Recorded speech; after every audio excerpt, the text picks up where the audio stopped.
चलता रहा घटनाओं का एक क्रम, हत्या की घटनाएं भी नहीं रही कुछ कम। हत्यारों ने एक के बाद एक करके घात उतार डाला था 26 लोगों को मौत के घाट। यानी हर 48 घंटे में कत्ल हुआ इंसानियत का, खून बहे बेकसूरों के और कांपती रही हैवानियत।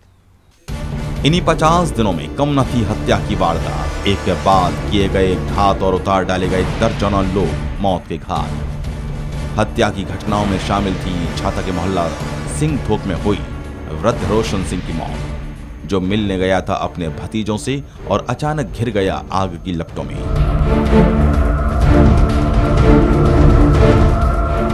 मृतक के बेटे के मुताबिक उसकी की गई थी जमीनी विवाद के चलते हत्या। विवाद लड़ाई चल रहा है, हमारे चाचा है तो उसको ऊपर राजीनामा के लिए बुलाते थे। ये पिताजी को राजीनामा में नहीं बात बनी होगी तो इन्होंने जला दिया। अच्छा, तो ये लाश उनकी छत पे उनकी छत उनके भीतर घर में मिली है, उनके में घर के भीतर मिली है। घर के भीतर मिली है। थाना रिफाइनरी, घटना स्थल छड़गांव, समय रात्रि का। क्षेत्र की ही एक ऑयल मिल के मजदूरों पर करके घात बदमाशों ने की लूटपाट। जब किया मजदूर गुड्डू ने विरोध तो उतार डाला गया उसे मौत के घाट, जबकि 3 को कर दिया घायल। थाना फरहेड, घटना स्थल कस्बे का, जहां दहेज लोभी ससुरालियों ने कर डाली विवाहिता अंजना की हत्या। पति शमशुद्दीन फांसी लगाकर हत्या करने के बाद मौके से हो गया फरार। घटना की गवाह थी उसकी बहन चांदनी, जो ब्याही थी इसी घर में। मेरी बहन मारी थी, मेरी बहन मारी थी और कई दफे जान बचाई मैंने। ऐसे पूरी मार लगाती सब ले, डंडियों से लकड़ियों से। हमारी सास अकबरी, मोहम्मदीन ने, चांद ने, अलीम ने और समुद्दीन ने ऐसे मारते, हर नैसी सी बात पे, हर नैसी सी बातों पे मारते। नेक में बेटा भर देती, बेटा कहने में आया थे सब मारते। अब भी मारने की कोशिश करी, पहले भी तो मैंने जान बचाई। मेरी लड़की मार दी फांसी लगा के, समुद्दीन ने और साहब सास ने मरवाई, सुनी साहब। और लड़की की 3.5 साल हो गई शादी, कुछ कम थी बढ़ती। इन हत्याओं में शामिल थी कुछ और भी मौतें, मौत भी ऐसी जिसमें हत्यारों ने दिखाया था शातिराना अंदाज। जिनको भी उतारा मौत के घाट, उनकी मौत बनकर रह गई सिर्फ एक राज। थाना हाईवे, घटना स्थल प्रभु कृपा दुख निवारण समागम स्थल के समीप का, जहां पड़ी थी एक खेत में सिंघा वाली शेरगढ़ निवासी जहूर की लाश। पुलिस की नजर में उसकी मौत थी संदिग्ध, लेकिन परिजनों की नजर में ये थी हत्या, जो अब दब कर रह गई थी पुलिस की फाइल में।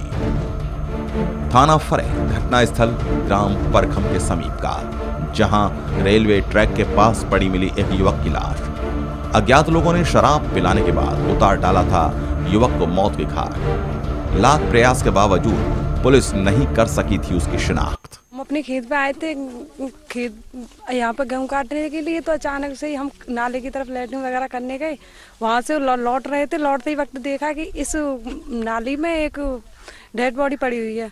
अचानक से मैंने देखा तो उसका सिर्फ मुंह बना हुआ था और हाथ ऊपर लेटा हुआ था। तो मैंने उसका मुंह तो नहीं देखा। मैंने पड़ोसियों को लोग बुलाए और गांव में फ़ोन वगैरह किया, तो गांव से भी लोग आए, पड़ोसी भी आए। उन्होंने आके इसके पास देखा कि पानी की वो भी है, पन्नी भी है और शराब की बोतलें भी पड़ी हुई हैं। इसकी हत्या करी गई है और इसके साथ ही जो कुछ 2-4 उन्होंने इसको मारा है। और क्या मिला है इसके पास? इसके पास दारू की बोतल मिली है, खाली पड़े हुए हैं, पौआ, पानी के पाउच मिले हैं, नमकीन भी फैली हुई है वहाँ पर। थाना हाईवे, घटना स्थल महेंद्रनगर कॉलोनी, जहां दहेज के भूखे भेड़ियों ने उतार डाला एक विवाहिता को मौत के घाट। हत्या के बाद कर दिया था उसे आग के हवाले और मिटा डाले थे सारे निशानात। मेरे बेटी की शादी 3 नवंबर 2010 को की थी।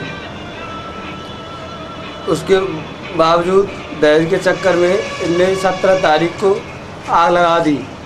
सास, ससुर और देवर आग लगा के इनने वहाँ घर छोड़ के भाग गए।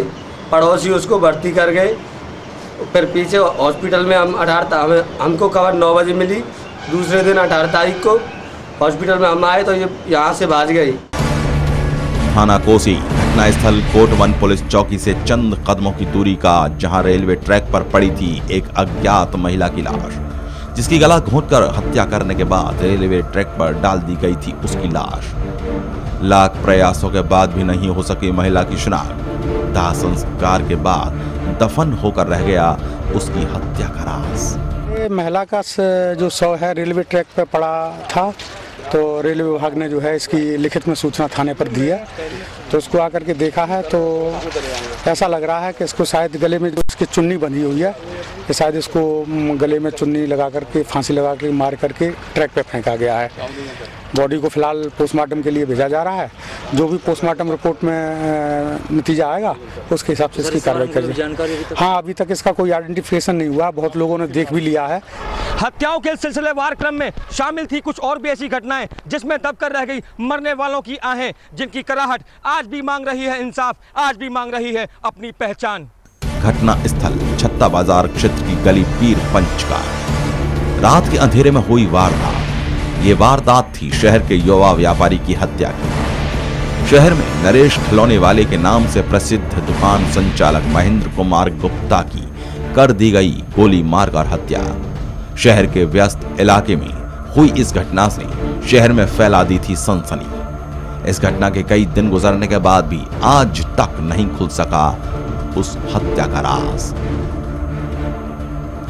हत्याओं के इसी क्रम में गोवर्धन के ग्राम जचौना में जमीन के लालच में जेठ ने ही विधवा महिला लालवती को धारदार हथियार से उतार डाला मौत के घाट। तो वहीं धौली प्याऊ क्षेत्र में नाली में पड़ी मिली अज्ञात युवक की लाश, जिसकी नहीं हो सकी शिनाख्त। कोतवाली वृंदावन घटना स्थल सुनरख बागर, श्याम कुटी का परिक्रमा बाग और ललिता बाग के समीप का।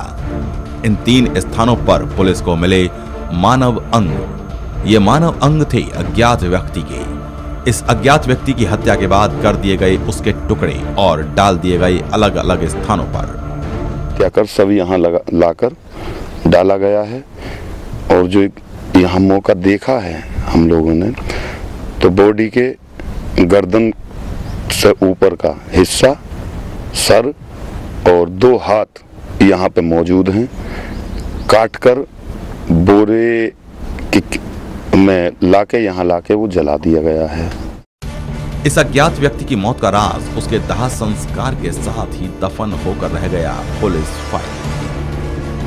इन 50 दिनों में अपराध का सिलसिला रहा बदस्तूर जारी। अपराधी हर बार पड़े पुलिस पर भारी। कुछ और भी थी ऐसी घटनाएं जिसमें छुपी है ना जाने कितने लोगों की आहें। क्या है वो घटनाएं, वो हम बताएंगे अगले भाग में। न्यूज़ के लिए कैमरामैन चंदन के साथ हेमंत शर्मा।